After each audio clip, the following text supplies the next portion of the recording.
Jasně říkala, že do toho scénáře si mi neměla psát.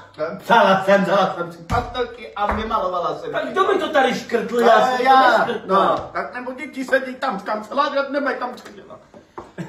No my vás vítáme u našeho pořadu. Já jsem Iveta. Marcela a Labučka. No dobrý den.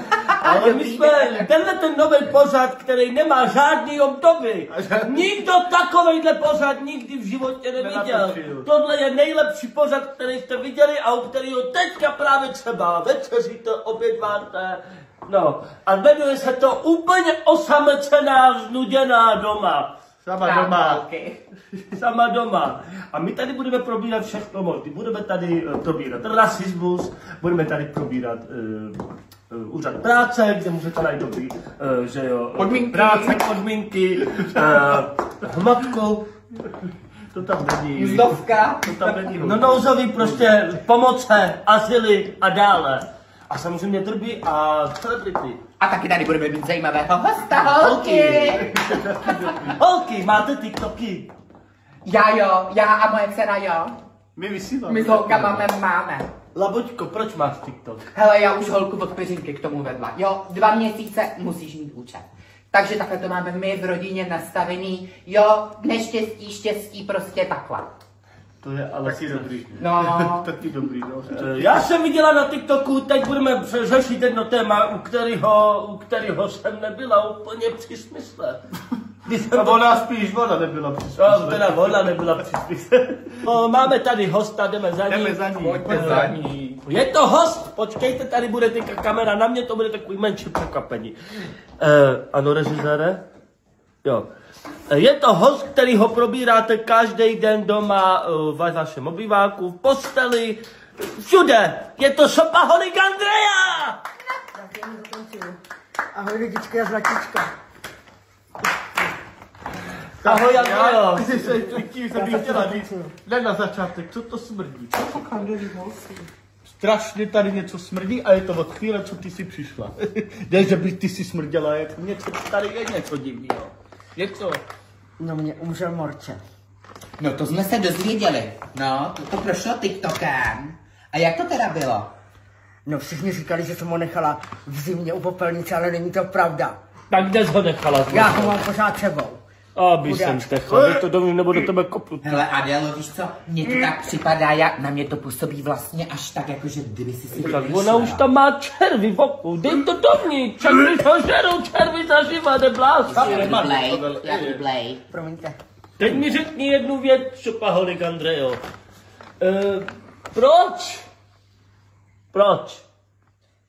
No, proč? Proč jsi taková?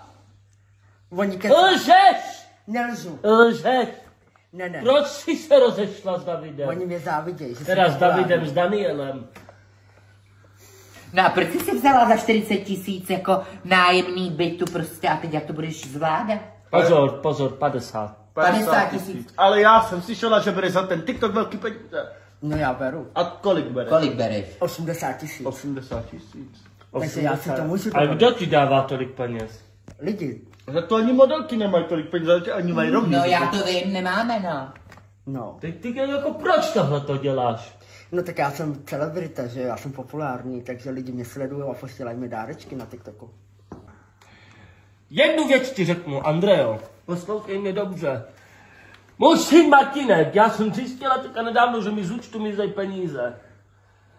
A ty za to máš tady mobily, tady vlasy, brejle, Starbucksky.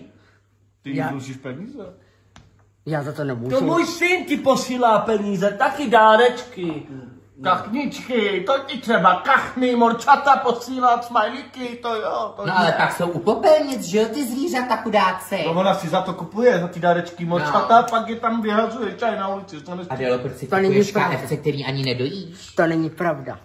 A ještě to strkáš do kabelky, či co to je? Andrejo. Nevytahuj to, ti říkám. Když to vytáhnu, da vemu ten... No dobře, no. Jednou to vytáhneš a tak ti dám po tvýho zubu. To není pravda, to jsou nesmysly, lidi si vymýšlejí. No a co David, jako ty si ho nechtěla pouštět na záchod, Já jsem si říkal, že kvůli tobě měl střevní potíže, protože už dostával křeče, už neměl jak, to už nemělo jak jít ven, rozumíte? Ona mu řekla, že musí chodit jenom do KFCčka dole. To je z hladu, holky. To už je konečné. Že ještě k tomu ty si mu nevařila. To není pravda, já jsem mu Tak co ty vařila. jsi za ženskou? Tak doma ženská, když už je, tak uvaříš si mu chlapovi, nejoj, čorovej, nemá co jíst, Já ne? jsem nemocná, já nemůžu pořád vařit. Aha. Ale když si na TikToku můžeš? To je něco jiného, lidi. Proč? V čem to je jiný? Lidi mě chtějí vidět. Vidět tě chtějí. Já jsem populární.